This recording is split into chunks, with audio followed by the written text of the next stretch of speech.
What's good, family? Welcome back to episode 3 of TheReasonSolutions. Thank you for popping back on and taking this journey with me. And today,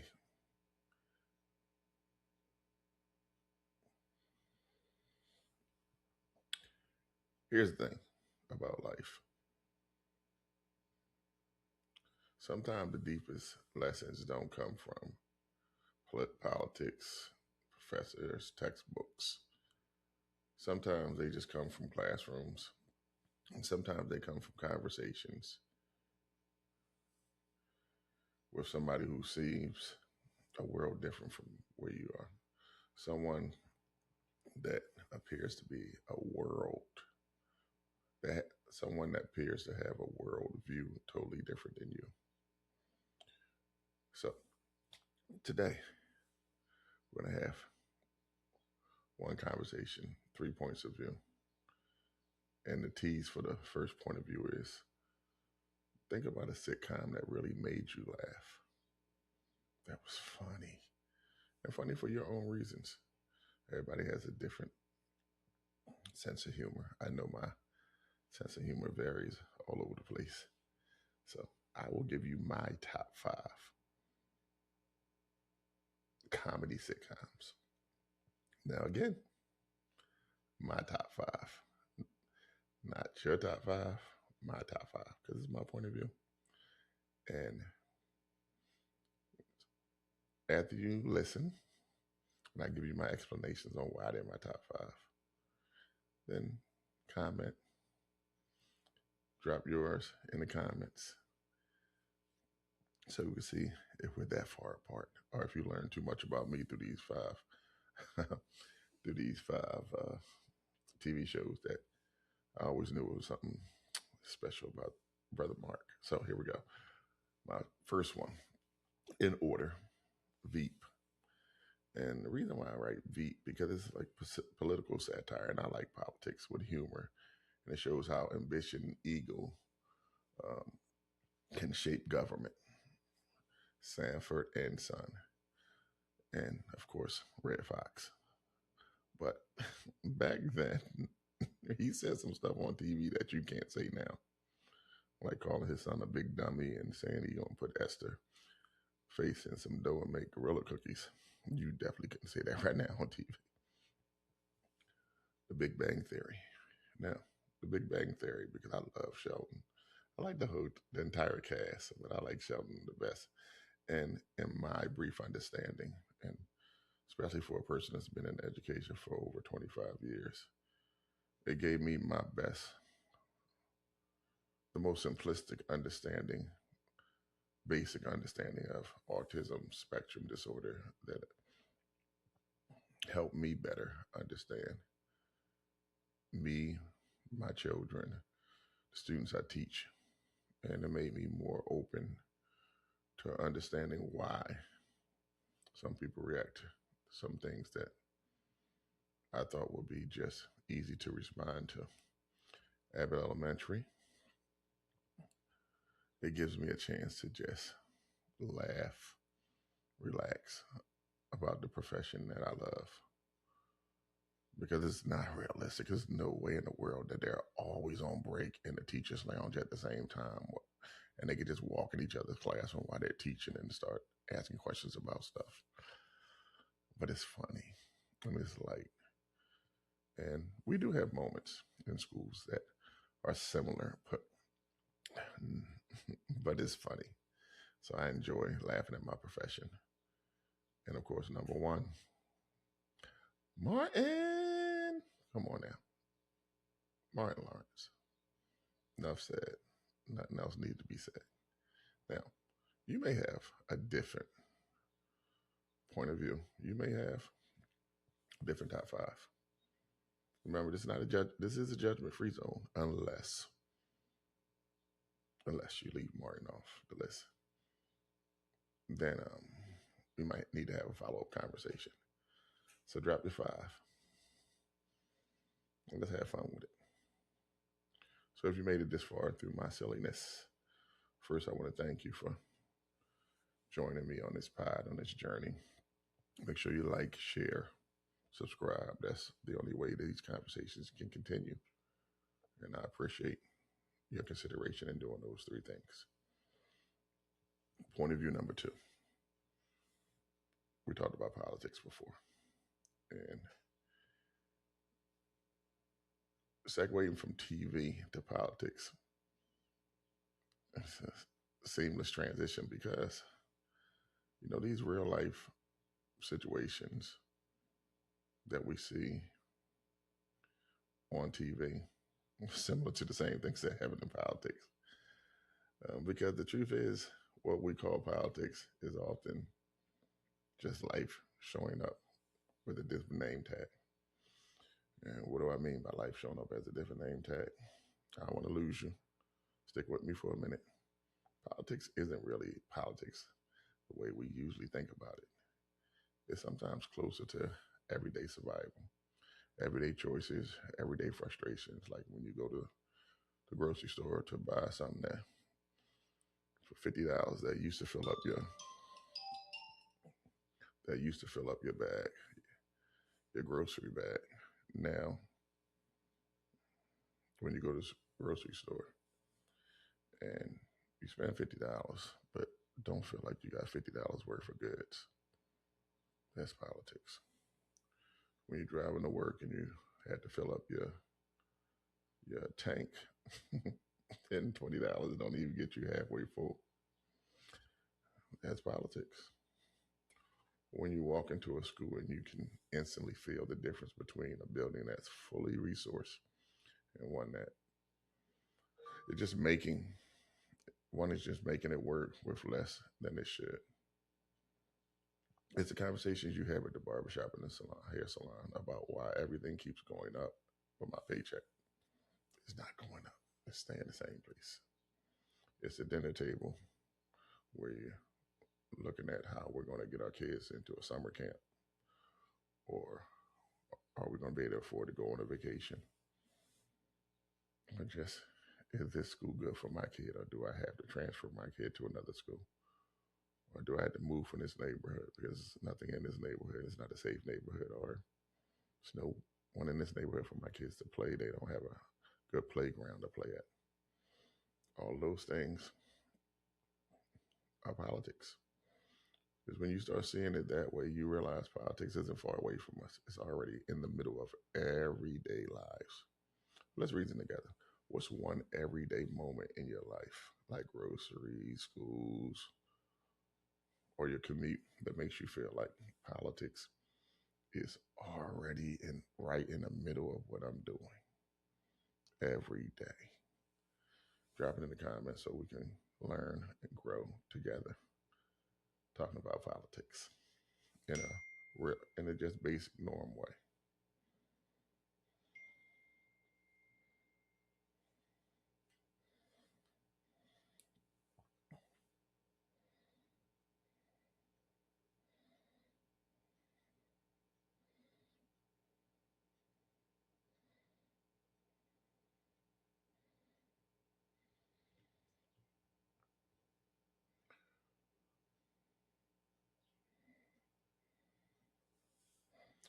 Point of view three.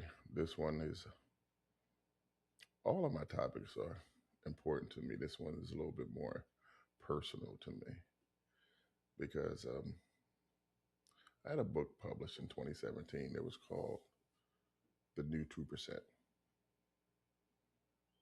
It's 2026 now. So when it was published in 2017, me as being an African American male teacher, I was the 2%. I'm roughly around the 1.7% now. So it's called The New 2%, My Life in the Classroom. And this book was personal because it was dedicated to my mom, who I miss daily. Just such a nurturing, wonderful woman.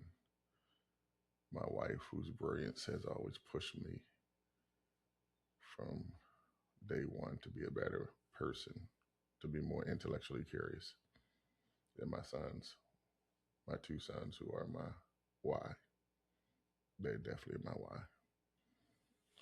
And the reason why it was astonishing me to for me to write a book is because in second grade I was in special education.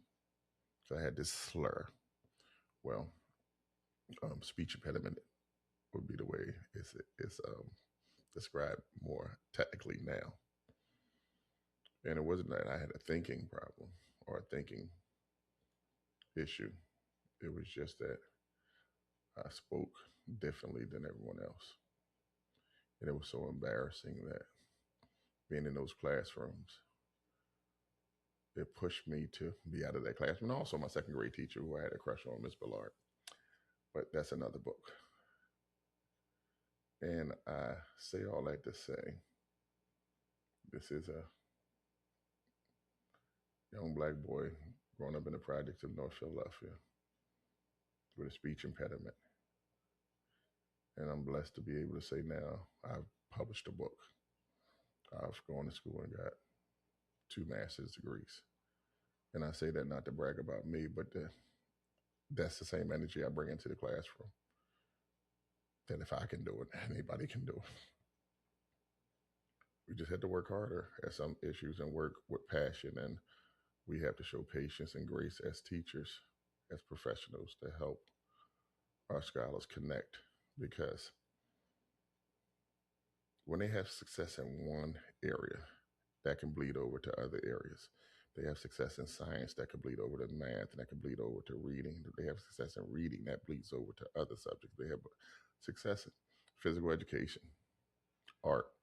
All those subjects bleed over to each other because it's just the success, the confidence that they get from it that helps them try the other ones. They have more resilience.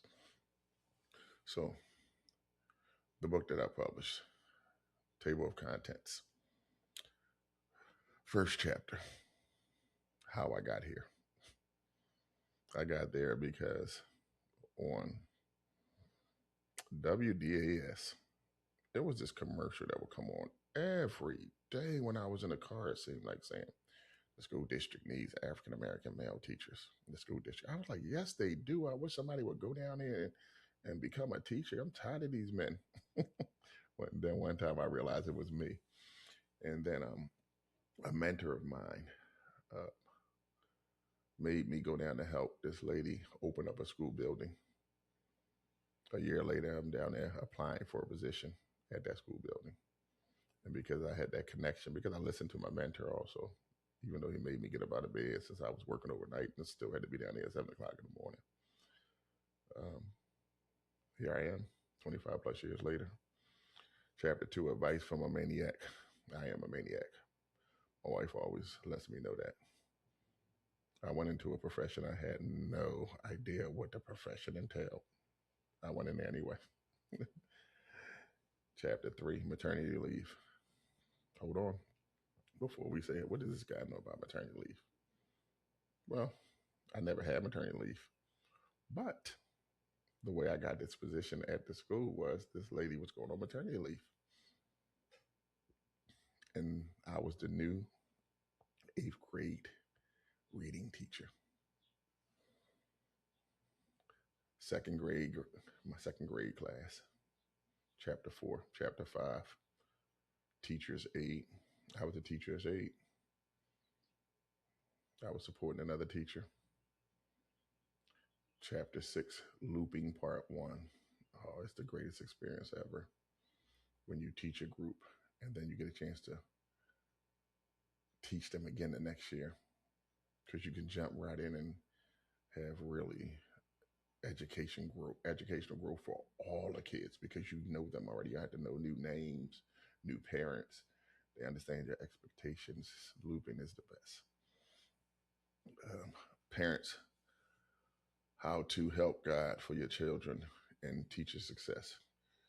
In this book, outside of just some of the stories that I wrote about what I experienced in the classroom from an African American male perspective, because before this book, I really didn't see a lot of books on education written by Black men.